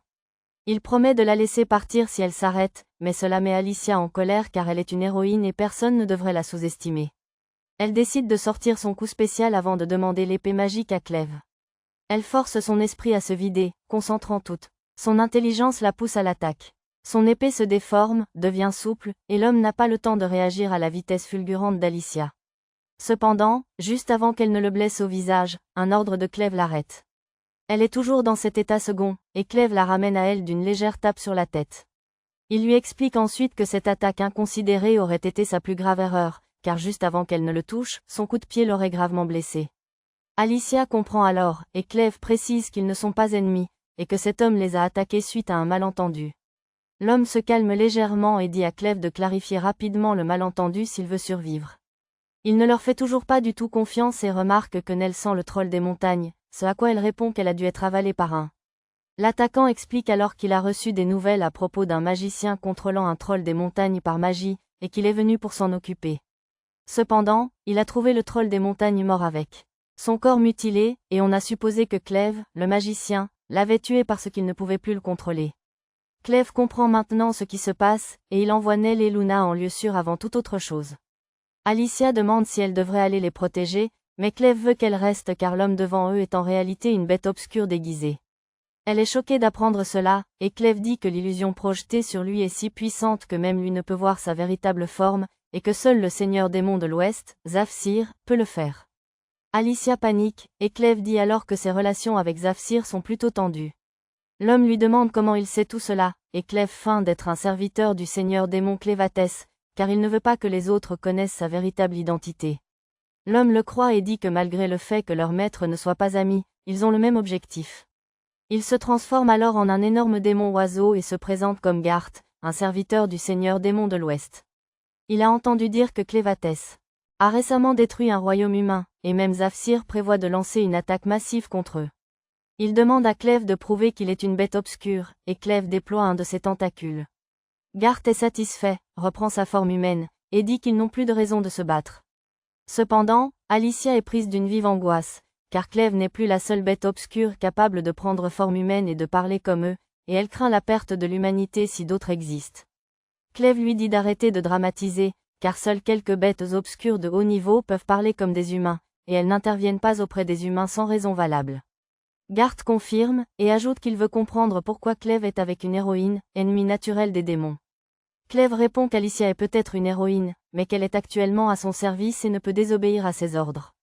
Il explique que sa mission est d'étudier l'espèce humanoïde, et qu'Alicia, ainsi que Luna et Nell, sont des outils qui permettront lui faire. Il refuse de lui donner plus de détails, et Garth est satisfait, mais il précise clairement que s'il y a la moindre opposition, il éliminera quiconque se mettra sur son chemin, même s'il s'agit des serviteurs de Clèves. Clèves lui répond qu'il échouera, puis lui demande pourquoi il est là, et pourquoi Xavsayer tente d'attaquer les humains alors qu'elle jouit pourtant d'une excellente image auprès d'eux. Elle apprécie l'observation des humains, et est même vénérée comme une déesse par les ogres qui vivent là-bas, donc elle n'aurait aucune raison de devenir hostile. Garth lui explique qu'il y a 3 jours, alors qu'il patrouillait les forêts occidentales, il a vu des bêtes sombres à la recherche de leurs petits disparus. Il a repéré un flacon de potion que seuls des humains pouvaient avoir laissé là, et il l'a immédiatement apporté à Xavsayer, lui disant que beaucoup de jeunes bêtes sombres avaient disparu récemment, et que c'était probablement les humains qui les avaient pris. Xavsayer s'est mise en colère, et elle a décidé d'envoyer Garth enquêter personnellement sur l'affaire, car si les humains étaient vraiment responsables des enlèvements, ils devraient être punis sévèrement. Clèves est surpris que Xavsayer l'a appris avant lui, et il dit à Garth que le problème est peut-être encore plus grave. Il raconte avoir récemment parlé à une femme humaine, disons qu'il a eu une conversation difficile avec Carmel, qui lui a révélé que les femmes ici ne sont pas censées accoucher, et que si jamais cela arrive, des hommes intimidants en robe sombre viennent les chercher, parlant de potentiel et autre chose du genre. Il s'avère que les enfants de Nell n'étaient pas morts-nés, et que Carmel les a tués pour qu'ils ne soient pas vendus et ne subissent un sort pire. Elle a avoué cela à Clèves, expliquant qu'elle devait protéger Nell de la douleur de voir son enfant emmené. Clèves lui a simplement rappelé que Nell a grandi ici, ce qui signifie que sa mère l'a caché et protégé en permanence, et que Carmel et les autres n'avaient jamais essayé de le faire. En terminant son récit, Clèves dit à Garth que les enlèvements d'étranges créatures et les transactions suspectes sont probablement liés, et il soupçonne fortement que la magie est le lien entre les deux. Alicia affiche un air dégoûté en entendant cela, et Clèves lui demande ce qu'elle pense. Elle lui répond que, même si elle ne connaît pas grand-chose à la magie, elle connaît les mages, qui utilisent la magie comme un outil de combat. Actuellement, la puissance des mages détermine l'issue des guerres, et le premier à les avoir utilisés sur le champ de bataille fut le général Drell de l'armée Bolate, celui-là même qui a tué son père. Clèves est déçue qu'Alicia soit venue pour le tuer lui au lieu de celui qui a tué son père, et elle lui explique que c'était le dernier souhait de son père. Parallèlement, Drell mène une immense armée et une gigantesque bête noire pour s'emparer d'Aidon, désormais sans roi, et ceux qui se dressent sur son chemin sont les soldats de l'autre nation humaine, Eslon. Cependant, ils sont fortement désavantagés car ils manquent de soldats et de mages, et leur capitaine, Rod, sait qu'ils ne pourront même pas arrêter Drell avant l'arrivée de leur force principale. Il sait que Drell convoite la forge royale aidonienne, le seul endroit au monde où des épées magiques peuvent être forgées, et c'est aussi le plus ancien objet magique du monde. Il craint que si les royaumes de Drell et de Bolate mettent la main dessus, leur technologie magique devienne encore plus redoutable qu'elle ne l'est déjà, et il espère que le royaume d'Eslon pourra coopérer avec Aidon pour les en empêcher. Cependant, il est trop tard, car Ménard, le plus puissant sorcier de l'armée de Bolate, a déjà infiltré Aidon pendant que Drell combattait à l'extérieur. Il a déjà neutralisé tous les gardes à l'intérieur de la porte et l'a ouverte pour laisser entrer Drell et son armée. Il lui apprend qu'il a confirmé la nouvelle de la mort du roi, et que la princesse héritière est saine et sauve, mais hors de leur portée.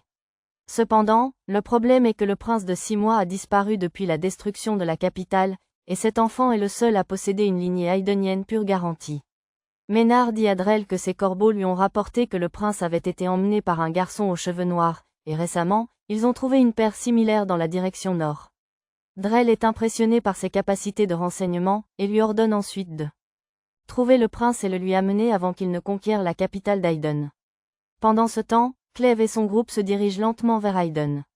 En chemin, Nell lui sert un café et lui explique que c'est une boisson de luxe que Vrak avait parfois l'habitude de boire. Cleve trouve l'idée de transformer de simples graines en boisson assez improbable, mais il prend tout de même une gorgée, se brûlant instantanément la langue. Alors qu'il maudit son corps fragile, Luna tend la main vers la tasse de café, et Cleve la retire hors de sa portée.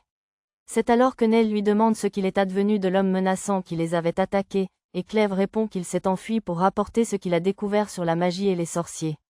Il prend ensuite une autre gorgée de café et cette fois, il peut apprécier son goût unique. À ce moment-là, Alicia revient de la ville voisine, lui annonçant qu'elle a parlé au marchand, et comme elle s'y attendait, Aiden est dans un état terrible. Elle sort une carte, expliquant à Cleve que le royaume de Boleit a envahi Aiden, qui ne peut pas se défendre correctement sans roi pour le diriger. Le royaume d'Eslon a tenté d'arrêter Boleit à la frontière, mais n'a pas pu faire grand-chose non plus. Cleve est curieux de savoir pourquoi le royaume d'Eslon interviendrait alors que ce n'est pas son combat, et Alicia explique que les deux royaumes sont en guerre depuis des siècles, et qu'actuellement Eslon est plus faible que Boleit.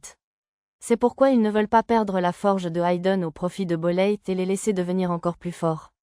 Alicia dit que même si Aiden possède toujours la forge en état de marche, ils n'ont pas les connaissances pour l'utiliser à cause du contrôle exercé par la famille royale. De plus, Aiden ne compte même aucun sorcier capable d'étudier et d'utiliser la forge car le roi de Aiden a interdit la magie dans son royaume. À ce moment-là, Nell tend une tasse de café à Alicia, qui est trop surprise pour le recevoir car elle n'en a jamais goûté auparavant. Elle remercie Nell, qui décide alors d'emmener Luna pour la nourrir. Alicia se met soudain à faire l'éloge de Nell, parlant de son côté attentionné et prévenant. Cleve lui demande si elle est attirée par les femmes et elle crache son café en lui disant de se taire. Immédiatement, revient sur le sujet d'Aiden et demande à Cleve ce qu'il compte faire. Elle lui rappelle qu'il voulait faire de Luna le roi, mais que si Boleit conquiert Aiden, cela ne sera plus possible. De plus, le royaume de Boleit tenterait certainement de capturer Luna, à cause de son sang royal qui détient les secrets de l'affinage de l'arcanite. Alicia dit que le général Drell, le chef de l'armée de Boleit, est un homme impitoyable qui commandera certainement à toute son armée de rechercher Luna. Elle s'emporte en racontant à Cleve que son père était un maître épéiste, qui avait pris sa retraite pour vivre une vie paisible et secrète, mais que Drell a tout fait pour le trouver et le tuer. Elle se souvient du jour où Drell a combattu et tué son père juste pour voir la puissance de sa magie. Elle lui a demandé comment il pouvait tuer quelqu'un juste pour tester sa force, et Drell a alors lancé une puissante attaque avec son épée magique, détruisant leur maison, lui disant qu'il cherchait la vraie force et rien d'autre. Il est parti et Alicia a essayé de l'attaquer pour se venger, mais son père l'a empêché. Il lui a dit que Drell était un belliciste et que si elle le combattait, elle serait entraînée dans une guerre, ce qui était le contraire même du chemin d'un héros. Il lui demanda de ne jamais combattre Drell et de consacrer sa vie à devenir le héros qui élargirait le monde pour l'humanité. En finissant de raconter son histoire, Alicia dit à Cleve que s'il voulait que Luna devienne roi, il devait chasser Drell et son armée d'Aiden. Déjà préoccupé par l'idée de devoir protéger le pays qu'il avait prévu de détruire, il décide néanmoins de le faire. Alicia décide de venir avec lui, mais Cleve lui dit de rester pour protéger Luna et Nell car il prévoit d'affronter l'armée de Boleit sous sa véritable forme, et il ne veut pas qu'il sache qu'il est associé aux humains. Il envisage d'utiliser l'enlèvement de créatures obscures comme prétexte pour confronter Drell et ses mages et voir exactement quelle est leur force. De plus, il rappelle à Alicia qu'elle est toujours liée par les dernières paroles de son père, qui lui interdisait de combattre Drell. Alicia répond qu'il a seulement dit qu'elle ne devait pas s'impliquer dans la guerre car c'était le contraire de ce que font les héros. Mais elle n'est plus une héroïne maintenant. Elle n'est qu'une marionnette animée par la magie du Seigneur Démon, et elle estime qu'il est juste qu'elle venge son père maintenant. Entendant cela, Cleve la confronte soudainement avec une question essentielle, lui demandant ce que signifie réellement être un héros. Il l'interroge sur les raisons qui l'ont poussée à devenir une héroïne, et Alicia répond qu'elle voulait rendre le monde meilleur. Cleve lui rétorque que le monde de Nell est meilleur grâce à elle, et que cela signifie qu'elle accomplit toujours son rôle d'héroïne.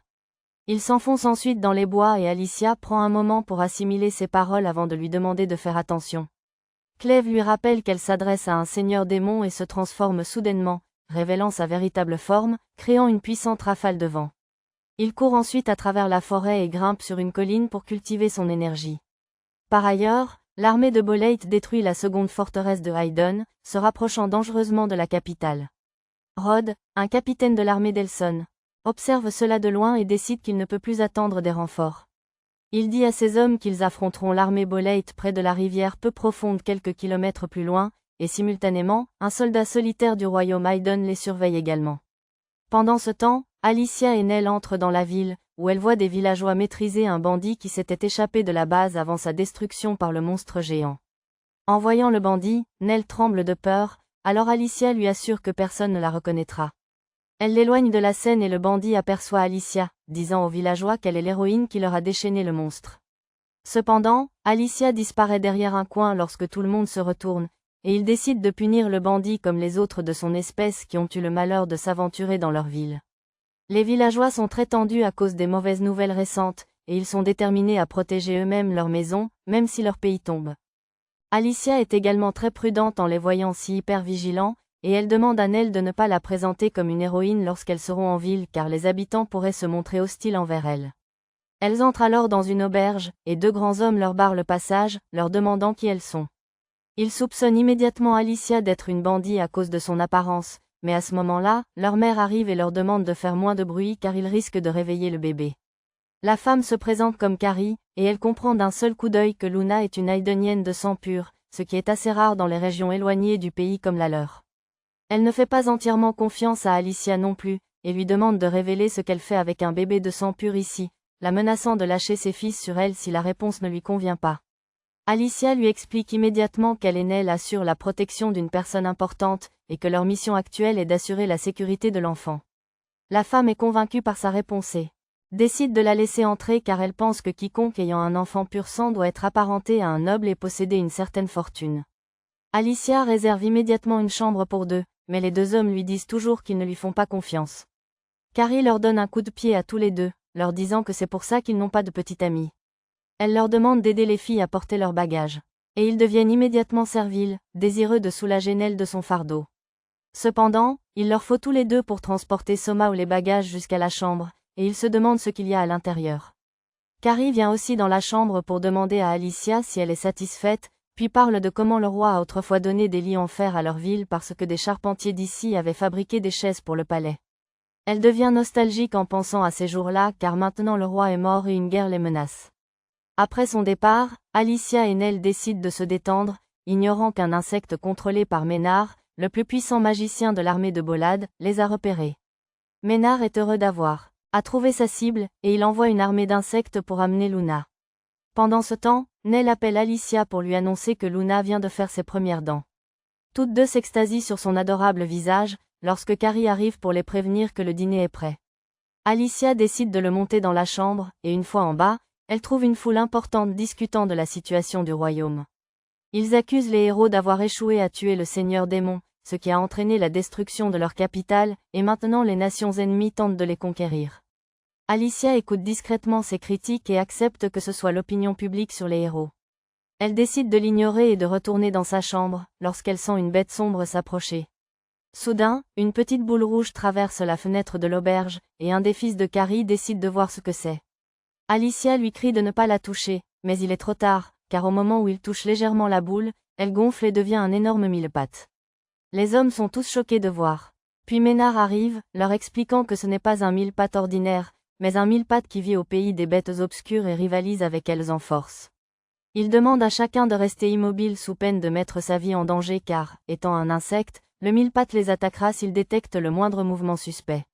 Alicia tente de prendre son épée, mais réalise qu'elle l'a laissée à l'étage, et pendant ce temps, un homme décide de sauter par la fenêtre, terrifié par les insectes.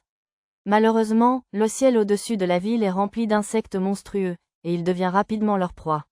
Ménard annonce aux occupants de l'auberge qu'il a encerclé toute la ville, empêchant toute évasion, mais qu'il n'aura recours à aucune violence s'ils coopèrent.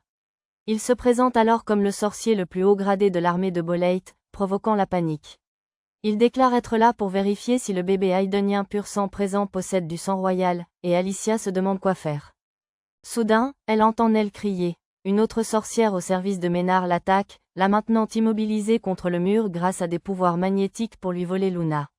La sorcière, Naya, explique à Nell que sa magie lui permet de contrôler le fer à volonté, et menace de la faire souffrir. Elle affirme que si le bébé possède un don magique, il est probablement issu de la famille royale. Naya tente de donner un bonbon à Luna, qui résiste, et Nell implore la sorcière d'arrêter. Pendant ce temps, Alicia accourt en entendant les cris de Nell, mais Ménard se souvient soudainement l'avoir déjà vue. Dans la pièce, Alicia trouve Naya inconsciente, mais Luna est saine et sauve. Elle remarque alors l'énorme trou dans le mur et demande si la sorcière l'a fait, mais Nell répond qu'elle a poussé les lits de toutes ses forces, ce qui a provoqué l'effondrement du mur. Alicia est surprise, mais décide de passer outre. Il faut fuir cette ville car les agresseurs veulent Luna. Nell dit qu'il sera difficile de courir avec leurs bagages et Alicia décide de tout laisser derrière elle, ne prenant que son épée. Juste au moment où une nuée d'insectes entre dans la pièce, Nell panique, mais Alicia lui demande de lui faire confiance et de sauter du trou à son signal. Nell obéit et, alors qu'elle tombe, Alicia dégaine son épée et s'enfuit avec. Mais Naya se réveille et tente de les attaquer. Heureusement, les insectes s'interposent et l'empêchent de viser Alicia et Nell, si bien qu'elle décide de battre en retraite et d'informer Ménard de son échec. Entre-temps, les insectes cessent de poursuivre Alicia et Nell lorsqu'elles s'éloignent de l'auberge. Elles pensent être sauves, mais dès qu'elles atteignent la forêt, elles découvrent un mur d'insectes qui les attend. Alicia ne peut pas tous les tuer, alors elle décide de se cacher et de protéger Luna jusqu'au retour de Clèves.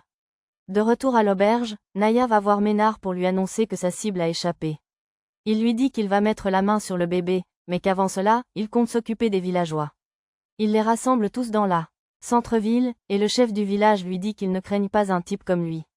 Il affirme qu'ils peuvent le prendre, lui et son armée d'insectes, n'importe quel jour de l'année, et Ménard est impressionné par son audace. Il dit que si le roi de Haydon, les insectes sont son seul moyen de la capturer. Il révèle alors que la femme venue dans cette ville est l'une des 13 héros ayant échoué leur mission et causé un désastre au pays, et l'opinion des villageois change du tout au tout. Ménard s'attendait à cela, et il leur demande de le rejoindre dans sa mission pour traquer le héros. Simultanément, sur le champ de bataille près de Haydon, Drell et son armée traversent une rivière peu profonde. Drell ordonne soudainement à tout le monde de s'arrêter car il sent un ennemi proche. Rod lui répond qu'ils le découvriront en combattant, puis se précipite sur Drell. Drell dégaine son épée et l'attaque, mais Rod parvient à bloquer l'attaque. Il lance ensuite une attaque de glace sur le cheval de Drell, congelant la pauvre bête et forçant Drell à descendre. Rod tente de le maîtriser, mais Drell arrive à tenir malgré un sol extrêmement glissant. Il qualifie Rod de brillant guerrier et stratège, mais précise qu'il n'a pas encore les moyens de l'arrêter. Il le repousse et libère la puissance de son épée magique qui s'embrase. Drell utilise ensuite son attaque spéciale, projetant une griffe de dragon inattendue sur Rod, qui ne comprend pas comment sa magie peut créer des objets physiques. Il tente de parer l'attaque, mais subit de sérieux dégâts, et ses soldats accourent à son secours. Ils sont cependant anéantis d'un seul coup par Drell. Drell s'éloigne ensuite, épargnant la vie de Rod car il lui a livré un combat brillant. Cependant, alors qu'il s'apprête à rejoindre ses soldats, Clèves arrive avec fracas. Drell ne peut que contempler la forme glorieuse d'un des 4 seigneurs démons, qui lance un hurlement assourdissant pour intimider les humains. Drell dégaine son épée pour le combattre, mais Clèves lui indique qu'il est là pour lui poser une seule question. Il veut savoir d'où vient la magie. Il dit que certaines personnes ont enlevé des humains ainsi que de jeunes créatures obscures, et il veut savoir si cela est lié à la magie que Drell et son peuple utilisent. Puis le corps de Drell explose soudainement, projetant une quantité de sang inouïe. Le sang forme une sorte de confinement autour de Clèves, mais Drell n'est pas encore mort. Un des yeux incrustés sur son épée explose à son tour, et Drell en émerge. Il déclare avoir abandonné son corps physique pour piéger le seigneur démon, et qu'il ne fait désormais plus qu'un avec son épée. Il s'éloigne, confiant de pouvoir sauver son peuple. Peu après, Alicia et Nell trouvent refuge dans une roue à eau en forêt, mais les villageois en colère les encerclent rapidement. Ils demandent à Alicia de sortir, affirmant qu'elle ne peut pas se cacher de chez eux. Alicia panique, se demandant que faire tandis que les villageois expliquent qu'ils ont toujours détesté les héros inutiles qui ne savent faire plus que tuer quelques créatures obscures. Ils continuent à la provoquer, à la mettre sous pression. Par compassion, Nell lui dit qu'elle est une personne extraordinaire car elle lui a sauvé la vie. Alicia, cependant, ignore les provocations évidentes et dit à Nell de rester loin des fenêtres, car elles doivent assurer leur sécurité, celle de Nell et de Lumis, quoi qu'il arrive. Elle se demande alors quelles sont leurs options et dit qu'elles ont de la chance que le magicien aux insectes ne soit pas encore là. Cependant, même ainsi, elles n'ont guère d'espoir de sortir d'ici, car même si elles échappent aux villageois, elles n'ont nulle part où se cacher. Pendant ce temps, les villageois, excédés par l'absence de réponse, l'un d'eux s'apprête à lancer une torche dans la cabane pour l'incendier.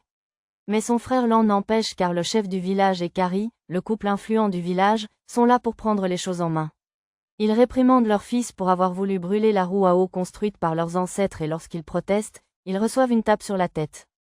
Le chef du village déclare qu'ils n'ont pas à écouter les étrangers concernant ce qui se passe sur les terres du village, aussi effrayant soit-il. Il surveille Ménard et son assistant sur la place du village pour éviter tout incident, préférant gérer la situation ici lui-même.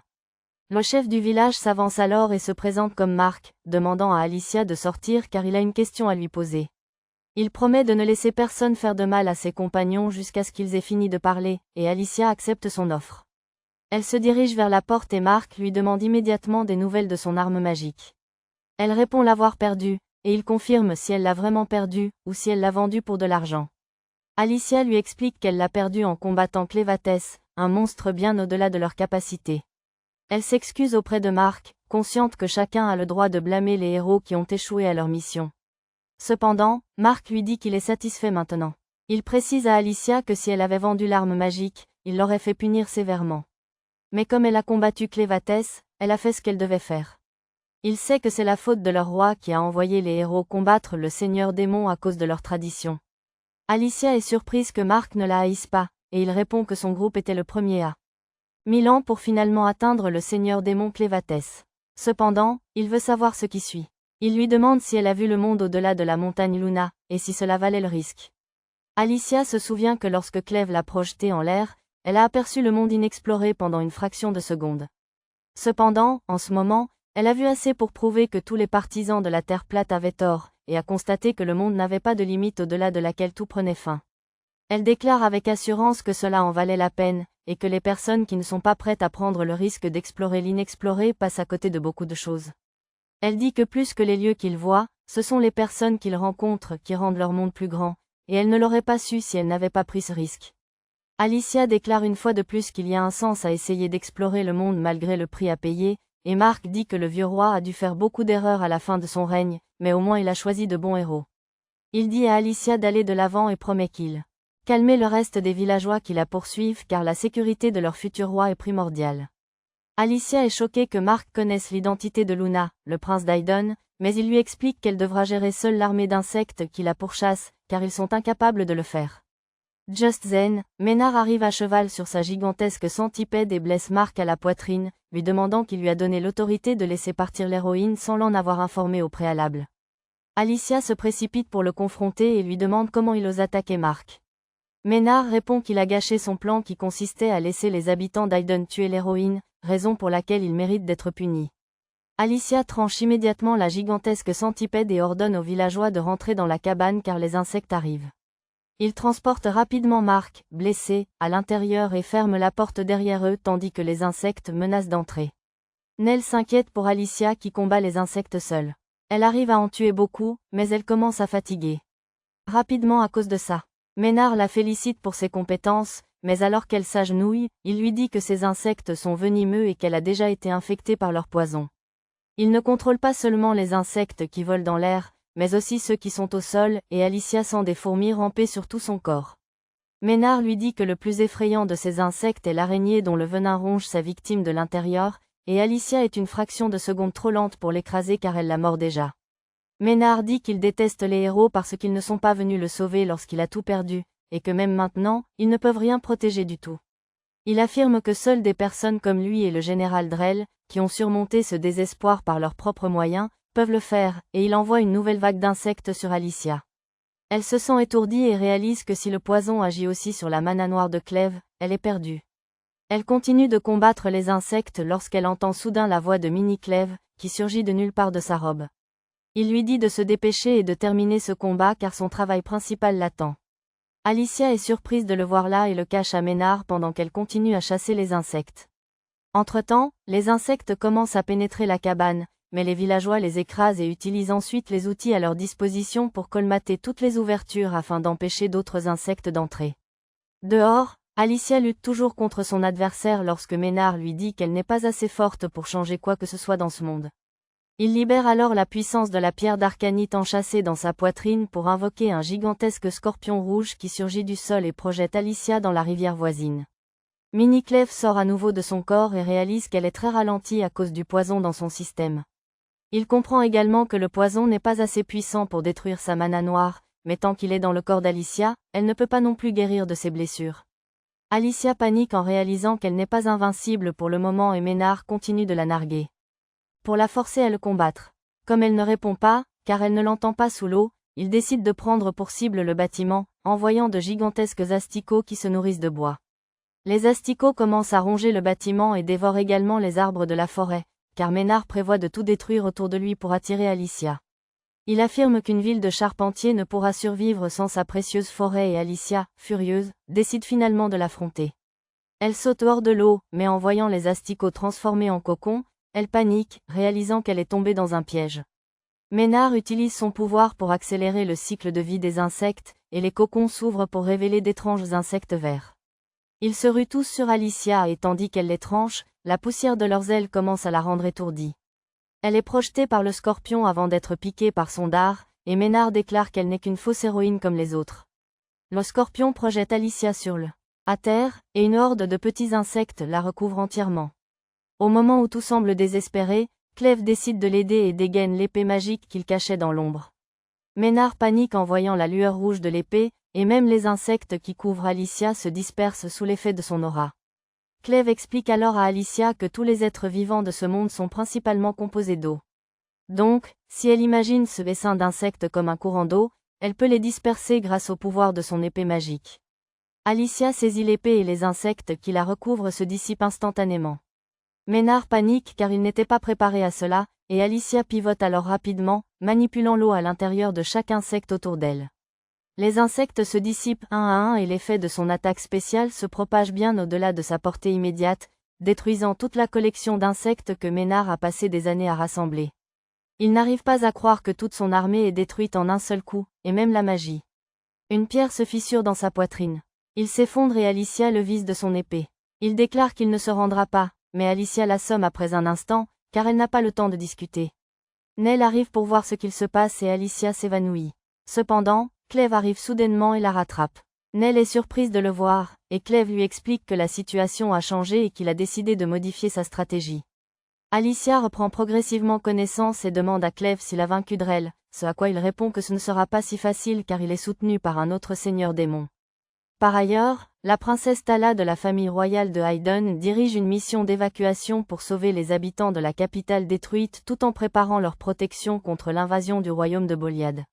Cependant, elle est plus préoccupée par le palais détruit et demande au ministre s'il y a des nouvelles concernant les survivants du palais royal. Le ministre lui répond timidement qu'ils ne savent pas si quelqu'un a survécu, mais Tala lui ordonne de poursuivre les recherches car elle est certaine que son fils Iderias Vei, que nous connaissons sous le nom de Luna, est toujours en vie. Une vieille conseillère lui dit qu'elle est actuellement la seule personne pouvant gouverner Haydon, et qu'elle devrait prioriser sa sécurité, mais Tala n'est pas d'accord. Elle affirme que son fils est le roi légitime de Haydon, et qu'ils doivent le retrouver avant toute autre chose. La vieille femme lui demande comment elle peut en être si sûre, et Tala répond qu'en allant vérifier la forge royale, elle a constaté qu'elle était toujours active, ce qui signifie que quelqu'un a droit au trône, et que cette personne ne peut être que son fils. La princesse Tala refuse de quitter le pays avant d'avoir retrouvé l'enfant, mais elle regrette de ne pas être partie avant le désastre. Elle avait eu une prémonition que les héros envoyés par son beau-père échoueraient, et que cela apporterait un grand malheur à leur royaume, et c'est pourquoi elle avait prévu de s'enfuir avec son fils, mais elle a été trop occupée par ses devoirs le jour même où Clévatis les a attaqués. À ce moment-là, l'espion nommé Favio retourne là-bas, et il raconte à Tala que Rod et son armée de 6000 soldats ont combattu vaillamment contre Drell et ses forces, mais qu'ils ont perdu. Il révèle ensuite que juste après la défaite de Rod, le seigneur démon Clévatis est arrivé sur les lieux et a décimé la moitié de l'armée de Bolad, avant que Drell n'utilise un sort magique très puissant pour le maîtriser. L'annonce provoque une panique générale, puis Favio leur apprend que Drell se dirige vers la capitale avec 20 000 soldats. Tala affirme que c'est impossible, qu'un individu qui n'est même pas un héros ne peut vaincre un seigneur démon. Favio lui rappelle que Drell est un ancien héros et qu'il possède une épée magique, mais Tala refuse de le considérer comme tel. Elle déclare qu'elle l'affrontera directement et brisera son épée magique en tant que membre de la famille royale. Favio s'interroge sur la faisabilité de son projet, et Tala lui répond qu'elle peut utiliser le marteau des rois, le seul objet capable de créer et de détruire des armes magiques. Malgré les mises en garde de ses subordonnés, Elle enfile son armure et ordonne à ses soldats de se préparer car il affrontera Drell directement. Simultanément, Drell détruit le mur protégeant Aiden, et il est prêt à faire face aux conséquences. Au village, Alicia a retrouvé toute sa santé, et le villageois qui tentait de la tuer est maintenant son serviteur de son plein gré. Il amène Nya auprès d'elle, et bien qu'Alicia soit agacée par son comportement submissif, elle lui demande d'amener Nell ensuite. Cleve félicite Alicia pour son nouveau serviteur, mais elle n'est pas vraiment ravie. Il aborde alors le sujet principal et évoque la jeune femme aux cheveux roses qui a osé lui demander de la laisser rentrer chez elle car elle refusait d'assister à son cours ennuyeux. Alicia lui explique qu'il s'agit de Nya, une magicienne d'élite qui s'en est prise à Luna. Elle s'étonne qu'une magicienne capable de contrôler le métal soit ainsi retenue, et Nya se plaint que les charpentiers aient eu l'intelligence de l'attaquer avec des bâtons en bois, et que ses gardes aient été vaincus malgré cela. Nya demande alors ce que elle veut, et Alicia l'interroge sur Drell. Elle veut savoir quel commerce il fait avec un autre seigneur démon, et Nya est stupéfaite en entendant cela. Alicia reformule la question et l'interroge sur la mana noire de Drell, qui est essentiellement son sang pouvant se déplacer librement une fois hors de son corps. Nya est dégoûtée rien qu'à l'imaginer et sa réponse montre clairement qu'elle ne sait rien d'important. Cleve dit à Alicia que seul un seigneur démon peut créer de la mana noire et que Drell n'aurait pas pu la produire sans leur aide. Il veut savoir quel seigneur démon est derrière tout cela, et quel est leur but, mais puisqu'ils se sont brouillés avec lui, ils vont en payer le prix. Après cela, Alicia lui demande pourquoi il est revenu ici avec un petit corps après avoir laissé son corps principal se faire capturer, et Cleve répond que tout n'a pas été capturé car il en a beaucoup caché dans l'ombre. Il lui dit que comme Drell est confiant de l'avoir capturé, il ne le considérera plus comme une menace, ce qui facilite leur tâche. Pendant qu'ils discutent, Nya continue d'appeler pour attirer leur attention, et lorsqu'ils ne l'écoutent pas, elle finit par craquer et leur crier dessus. Elle leur dit qu'elle n'a aucune idée de ce dont ils parlent et qu'elle ne veut pas s'impliquer dans leur histoire, alors elle va s'en aller. Elle retire brusquement ses gantelets et les lance en l'air, disant qu'elle ne peut pas utiliser ses pouvoirs en les touchant, mais maintenant qu'elle ne les porte plus, elle lance son sac à main autour d'eux et s'en sert pour s'envoler. Cleve et Alicia ne peuvent que la regarder partir, et en chemin, Nya remarque les deux frères amenant Nell et Luna à leur emplacement. Elle remarque que le carrosse dans lequel ils voyagent a des roues de fer, et elle décide de mener sa mission à bien après tout. Elle descend et neutralise les deux frères en leur lançant ses gantelets de fer. Elle utilise ensuite ses pouvoirs magnétiques pour soulever le chariot par ses roues et s'envole vers la capitale de Aiden, pensant que Drell serait satisfait. Cependant, elle ressent soudainement un poids supplémentaire sur le chariot et y trouve Cleve et Alicia, lui demandant de se dépêcher. Nya panique car, les voyant, Alicia lui explique qu'ils allaient la forcer à utiliser ses pouvoirs pour les conduire à la capitale en carrosse, mais qu'il est heureux qu'elle ait pris l'initiative elle-même. Nya admet sa défaite et les transporte silencieusement à travers le ciel.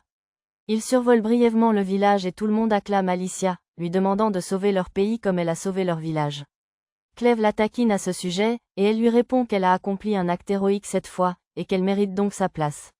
Soudain, Nell intervient, disant qu'elle ne savait pas que Luna était un prince, et se demandant s'il est convenable pour quelqu'un comme elle de le toucher. Elle s'interroge sur sa réaction si elle devait rencontrer sa mère, et Cleve lui demande de ne pas s'inquiéter. Il affirme que la position d'une personne est déterminée par sa force, et qu'elle étant bien plus forte que n'importe quel humain ordinaire, elle devrait faire face à la mère de Luna si celle-ci lui déplaît. Alicia lui crie dessus en lui disant qu'il ne peut pas simplement s'opposer à une princesse et espérer devenir le conseiller du futur roi, mais Cleve lui dit qu'il peut faire ce qu'il veut. Nya en a assez et demande comment ce groupe disparate peut protéger le prince, et Cleve lui répond que ce n'est pas un groupe disparate. Il dit que chacun est parfait à sa place, mais Nya ne le comprend pas. Quoi qu'il en soit, il traverse la montagne au-delà de la ville d'Hydrate, et Cleve dit à Alicia qu'elle est seule cette fois, car il ne peut pas révéler sa véritable forme pour le moment. Elle lui dit qu'elle est assez forte pour affronter Drell seule, et dès qu'Hydrate apparaît, elle commence à le chercher sur le vaste champ de bataille. Soudain, elle voit des explosions sur les murs du château et trouve Drell, ou plutôt un paysan, en chemin vers le château. La colère d'Alicia explose en le voyant, et elle dit à Nya de diriger la charrette vers lui. Nya a trop peur de s'approcher de Drell, mais Alicia lui prend la main et dirige la charrette vers le mur, la faisant perdre l'équilibre. Pendant ce temps, la princesse Tala et ses soldats équipés d'épées magiques sont prêts à combattre Drell. Les soldats l'attaquent. Sur son ordre, mais Drell élimine facilement la première vague. La seconde le prend d'assaut de tous côtés, mais il les repousse avec de puissants coups.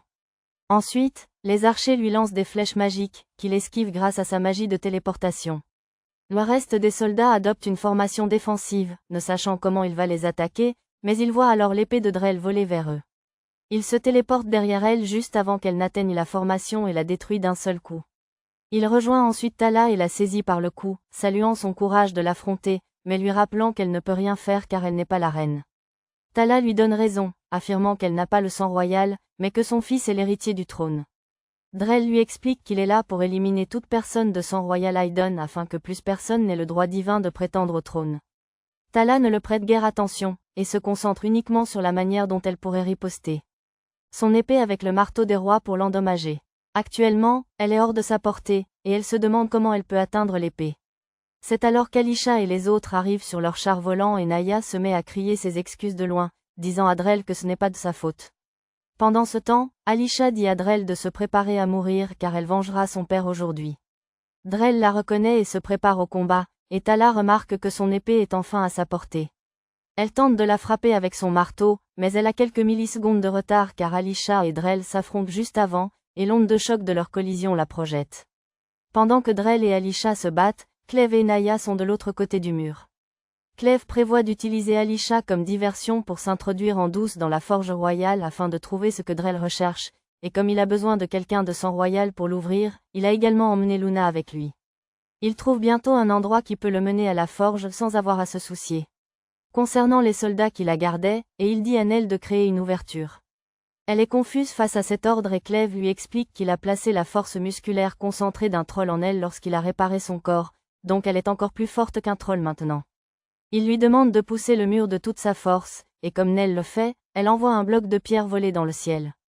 Le bloc de pierre se brise en plusieurs morceaux en plein vol et atteint les soldats dirigés par Fabio qui gardaient l'entrée de la forge. Grâce à cela, Cleve entend leurs cris et décide de les absorber entièrement dans ses ombres pour ne pas perdre son temps à se battre. Il atteint rapidement l'entrée de la forge et pose la main de Luna sur le mécanisme de verrouillage, l'ouvrant pour qu'il puisse voir ce qu'est la forge de Aiden. Mais c'est là que cette vidéo se termine. N'oubliez pas de liker et de vous abonner à la chaîne. Merci de regarder et à la prochaine.